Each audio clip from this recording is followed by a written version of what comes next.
Hello students, देखिए इससे पहले वाले वीडियो में क्लास 10th के लिए मैंने 2 वीडियो डाल दिए हैं। प्रकाश के परावर्तन, ये तीसरा वीडियो है, पार्ट 3 है। क्लियर है? तो पिछले वीडियो में हमने वक्रता त्रिज्या तक पढ़ लिया था। आज हम पढ़ेंगे मुख्य अक्ष और मुख्य फोकस के बारे में। तो पहले हमें पढ़ना है मुख्य अक्ष के बारे में। तो देखो, मुख्य अक्ष होती क्या है, पहले ये समझ लीजिए चीज़ों को। मुख्य अक्ष जैसे मान लीजिए इस तरीके से क्या है, एक कोई दर्पण है और दर्पण कौन सा है, अवतल है, क्योंकि इसमें पीछे की तरफ क्या हो रही है, पॉलिश हो रही है। ठीक है, तो यहाँ कहीं ना कहीं इसका सेंटर होगा। अगर इस तरीके से हम इसका वृत्त बनाएं, पूरा वृत्त बनाएंगे इस तरीके से, तो जहाँ ना कहीं सेंटर होगा। और मैंने बताया दर्पण का जो मध्य बिंदु होता है उसे ध्रुव होता है, तो यहाँ पर सी हो जाएगा, यहाँ पर पी हो जाएगा। तो अगर इन दोनों से मिलाती हुई इस तरीके से मैं रेखा खींच दूं, तो यही क्या कहलाती है, आपकी मुख्य अक्ष कहलाती है। क्या कहलाती है? मुख्य अक्ष कहलाती है। तो देखो यहाँ परिभाषा लिखी हुई है, दर्पण के ध्रुव से वक्रता केंद्र से होकर जाने वाली रेखा ही क्या कहलाती है, मुख्य अक्ष कहलाती है। परिभाषा लिख सकते हैं आप, कैसे लिखेंगे? दर्पण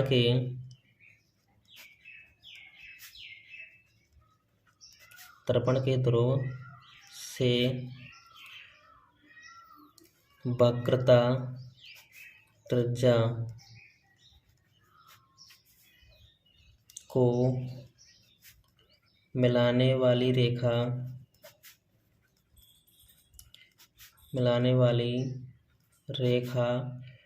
क्या कहलाती है, मुख्य अक्ष कहलाती है।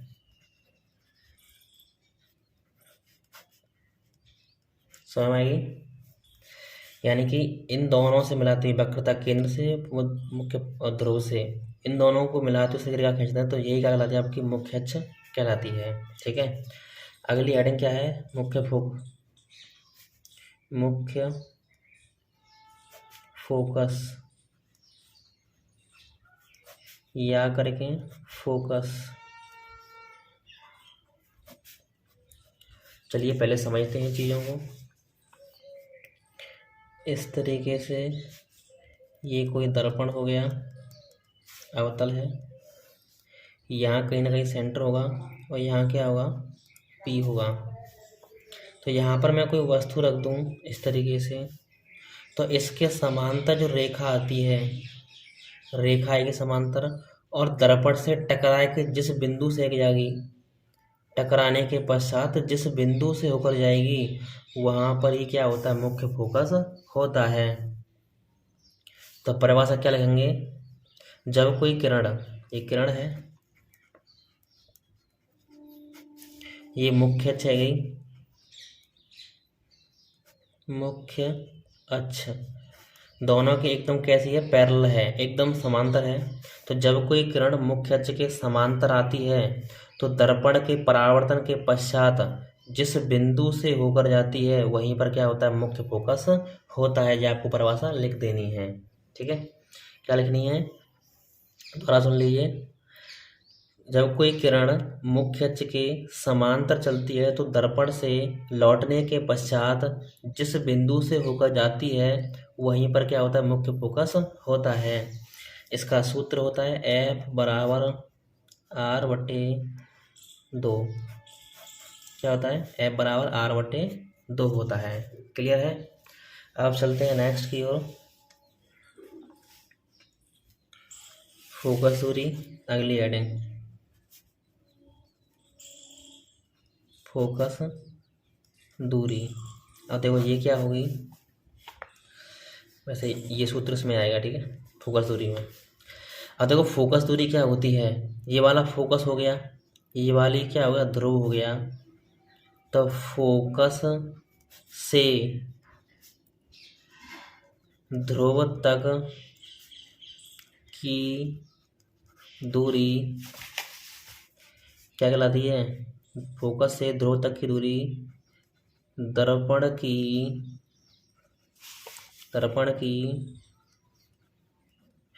फोकस दूरी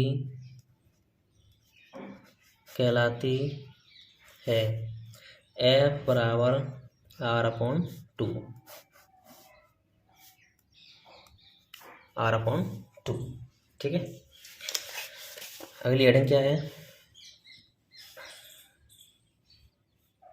फोकस तल है। फोकस तल कोई खास नहीं है। देखो इस तरीके से क्या होता है, फोकस तल है।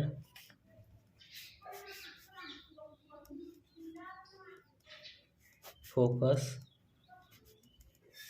तल इस तरीके से, यहाँ पर क्या है,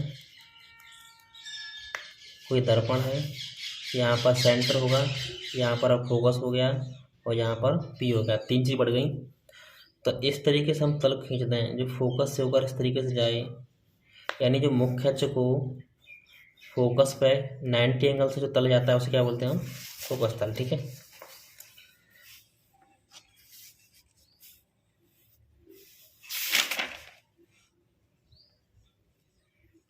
अगली जो हमें हेडिंग निकालनी है, अगली जो हेडिंग क्या है,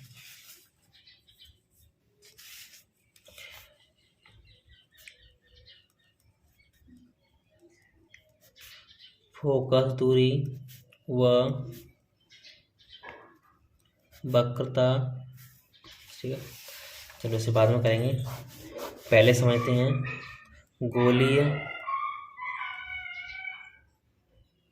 गोलीय दर्पण से बनने वाले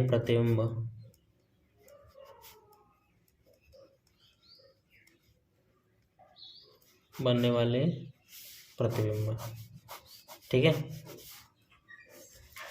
तो सबसे पहली कंडीशन लगते हैं।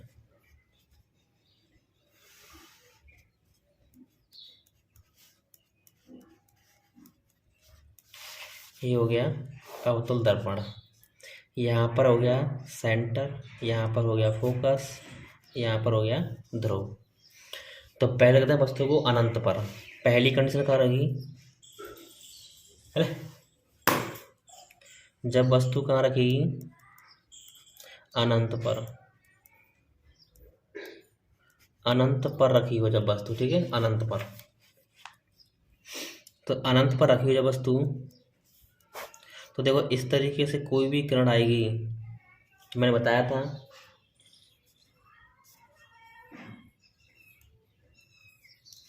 देखो पहले प्रतिबिंब बनाने से पहले इसके 3 नियम ज्ञात कर लीजिए। बनाने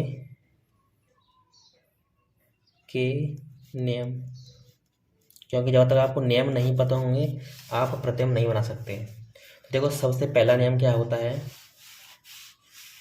कि जब कोई किरण अगर मुख्य अक्ष के समांतर आ रही है तो वो मुख्य फोकस से होकर जाएगी। पहला नियम ये है। क्या नियम है? कि जब कोई किरण मुख्य अक्ष के समांतर आती है, ये मुख्य अक्ष होगी, मुख्य अक्ष के समांतर आएगी तो वो मुख्य फोकस से होकर जाती है। जी पहला नियम है। दूसरा नियम क्या है, लिख दूंगा, मुख्य अक्ष के समांतर किरण दर्पण के परावर्तन के पश्चात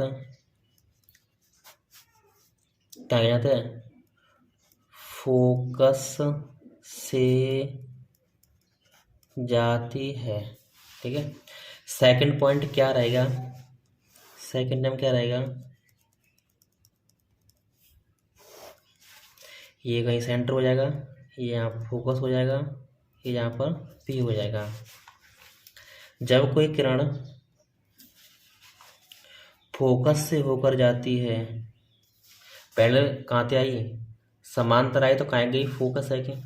अब जो किरण फोकस से होकर आती है तो वह मुख्य अक्ष के समांतर हो जाती है। तो दूसरा नाम क्या है? जो किरण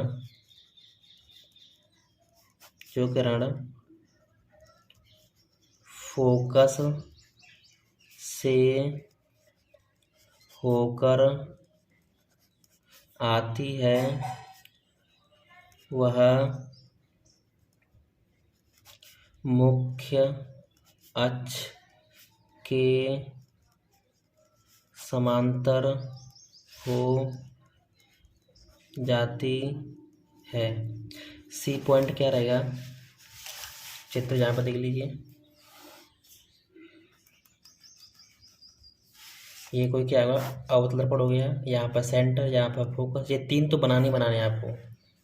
और जब कोई किरण अगर सेंटर से होकर जाए, मतलब यहाँ पे आए, वक्रता केंद्र पर अगर आए, ठीक है, तब क्या होगा, तो जब कोई किरण वक्रता केंद्र से आती है तो उसी मार्ग से वापस लौट जाती है। क्यों क्यों लौट जाती है, क्योंकि यह दर्पण पर पड़ती है लंबवत। जब किरण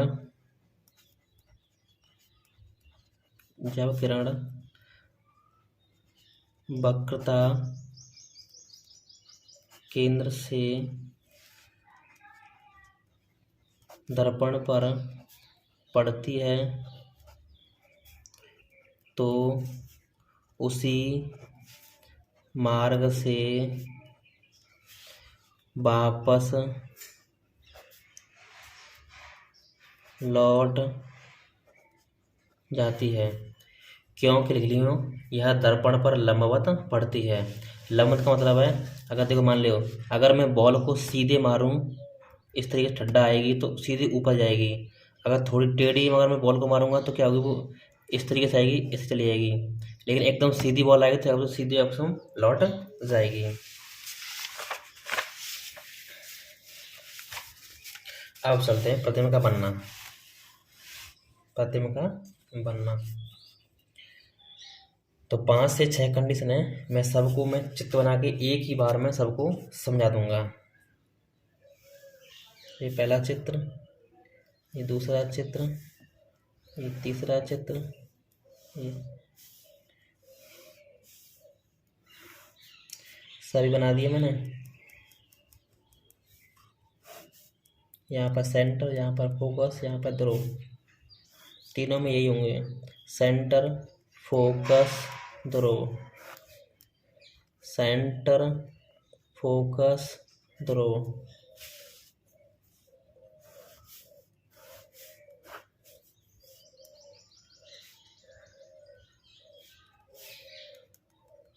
इसी तरीके से आपको बनाने होंगे, ठीक है। और मैं आपको बता दूंगा क्वेश्चन आपको किस तरीके से पूछा जाता है पेपर में।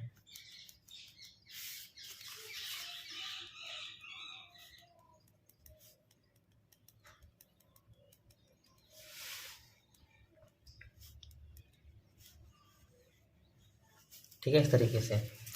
तो देखो, सबसे पहली कंडीशन क्या रहेगी, जब वस्तु कहाँ रखी हो, अनंत पर। अनंत पर पहली कंडीशन में कहाँ रखी हो, अनंत पर। तो आपको हेडिंग बना के लिखनी है, जब वस्तु कहाँ रखी हो, अनंत पर। तो अनंत पर रखेगी तो इस तरीके से किरण आएगी समांतर, तो क्या जाता है, फोकस सेकेंड। यहाँ से भी समांतर किरण आएगी तो वो कहाँ आएगी, फोकस सेकेंड। देखो दोनों ही किरण कहाँ गई हैं, फोकस हो गए, इस तरीके से। तो यहाँ पर आपको पॉइंट कितने लिखने हैं, इसके गुण क्या लिखने हैं, पहली कंडीशन के गुण क्या लिखने हैं आपको, कि जब वस्तु अनंत पर रखी हो तो वस्तु का प्रतिबिंब कहाँ बनेगा, फोकस का बनेगा, पहली बात, ठीक है। दूसरी का बनेगा, बिंदु के आकार का बनेगा, ठीक है, वास्तविक बनेगा और छोटा बनेगा। ये सब कंडीशन होंगे पहले बार में, जब वस्तु कहाँ रखी हो, अनंत पर। फोकस बनेगा, वास्तविक बनेगा, छोटा बनेगा, बिंदु के आकार का बनेगा। सेकंड कंडीशन, बी पॉइंट, जब वस्तु का रखी हो, वक्रता केंद्र से दूर रखी हो। सेकंड कंडीशन क्या है, जब वस्तु कहाँ रखी हो, वक्रता केंद्र से दूर रखी हो, नीचे साइड में रखी हो। तो वस्तु मैंने यहाँ रख दी। तो आपको दो कर्ण गुजारनी है, कम से कम दो कर्ण गुजारनी है आपको चित्र बनाने के लिए। तो पहली गुजार दें मैं समांतर, तो समांतर कर्ण कहाँ जाते हैं, फो एक हैं, ठीक है, फोकस होकर जाती है कौन सी, समांतर कर्ण। दूसरी हमें गुजारनी है सेंटर से, तो इस तरीके से गुजार जाएगी। अब देखो जहाँ दोनों कर्ण ये काटेंगी वहीं पर क्या बनेगा, वस्तु का प्रतिबिंब बन जाएगा, यहाँ पर कट जाएगा। अब आपको दिखाई दे रहा होगा कि वस्तु का जो प्रतिबिंब है वो कहाँ बन रहा है, सी और एफ के बीच में। यानी ये प्रतिबिंब है, प्रतिबिंब कहाँ बनता है, वक्रता केंद्र और फोकस के बीच बनता है। कैसे बनेगा, देखो वस्तु बड़ी है, ये छोटा है, तो छोटा बनेगा, वास्तविक बनेगा, और देखो उल्टा नीचे बनना ना चित्र, तो ऐसे लिखेंगे हम, उल्टा बनेगा। तो ये सब गुण हो सकते हैं जब वस्तु कहाँ रखी, वक्रता केंद्र पर। प्रतिबिंब कहाँ बनेगा, वक्रता केंद्र फोकस के बीच में बनेगा, छोटा बनेगा, वास्तविक बनेगा, उल्टा बनेगा। अब आया थर्ड कंडीशन पे।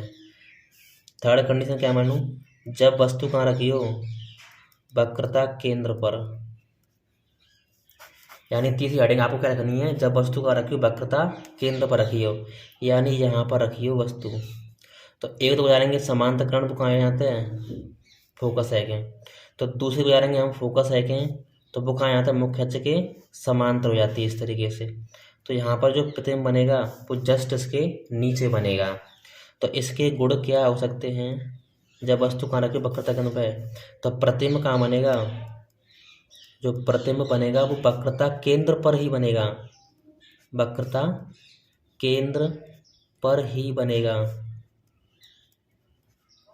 ठीक है। दूसरा गुण क्या हो सकता है, वस्तु के आकार का बनेगा, वस्तु के आकार का बना सेम टू सेम, इतना बड़ी वस्तु इतनी बड़ा वस्तु है होना, ठीक है। उल्टा बनेगा और वास्तविक बनेगा, ये सब गुण हो सकते हैं इसके, ठीक है। तो देखो पेपर में क्वेश्चन कैसे पूछा जाता है कि जब वस्तु वक्रता केंद्र पर रखी हो तो वस्तु का प्रतिबिंब कहाँ बनेगा और कैसा बनेगा। अब चलते हैं चौथी कंडीशन, सी और एफ और पी। अब देखो वस्तु हमने सेंटर तक रख दी है, अब वस्तु में क्या रखनी है, सेंटर और फोकस के बीच में रखनी है। तो सेंटर फोकस के बीच में वस्तु यहाँ आ जाएगी। तो पहले को जाननी है आपको, मुख्य अक्ष के समांतर कहा जाता है, मुख्य फोकस है जानते हैं। दूसरे को जानेंगे, मुख्य फोकस थे तो मुख्य अक्ष के समांतर जाएगी, तो यहाँ क्यों काटेगी, तो वस्तु पर कहाँ बनेगा, यहाँ बनेगा। तो थर्ड कंडीशन क्या हो सकती है आपकी, जब वस्तु कहाँ रखी हो, सी व एफ के बीच, सी व एफ के बीच रखी हो वस्तु, जो हेडिंग बनानी है, ठीक है। फिर इसमें आपको लिखना क्या होगा कि प्रतिबिंब कहाँ बनेगा, प्रतिबिंब बनेगा सी से दूर, सी से दूर। सी का मतलब क्या है, वक्रता केंद्र से दूर बनेगा। उल्टा बनेगा, देखो वस्तु छोटी है, जो प्रतिबिंब बड़ा है तो बड़ा बनेगा। वास्तविक बनेगा, ठीक है। ये सब गुण हो सकते हैं। अब चलते हैं इस कंडीशन की ओर, यहाँ पर सेंटर होगा, यहाँ पर फोकस होगा, यहाँ पर ध्रुव होगा। अब कहाँ रखेंगे, फोकस पे। तो एक गुजारेंगे मुख्य अक्ष के समांतर, मुख्य फोकस है जानते हैं, एक गुजार देंगे इसके सेंटर, ठीक है। तो इसी तरह से काम देखना चलते जाएंगे, कहीं मिलेंगी नहीं। जब कहीं मिलेंगे तो प्रथम कहाँ बनेगा, अनंत पर। तो अगली कंडीशन क्या है, डी ई, जब वस्तु कहाँ रखी हो, फोकस पर रखी हो, फोकस पर। तो आपको हेडिंग क्या बनानी है, जब वस्तु फोकस पर रखी हो तो प्रतिबिंब कहाँ बनता है, अनंत पर बनता है, ठीक है। अब आ जाइए लास्ट कंडीशन पे, सी और एफ। अब देखो सी एफ वस्तु रख दी हमने, अब कहाँ रखेंगे वस्तु है हम, एफ और पी के बीच में बची है बस, ये वाली कंडीशन। तो एक गुजारेंगे मुख्य अक्ष के समांतर, कहाँ जानते हैं, मुख्य फोकस है जानते हैं। दूसरी गुजारेंगे वक्रता केंद्र। तो देखो आगे तो ये चौड़ती यारी मिलेंगी नहीं, तो हम पी से मिला दें मैंने इस तरीके से, ठीक है।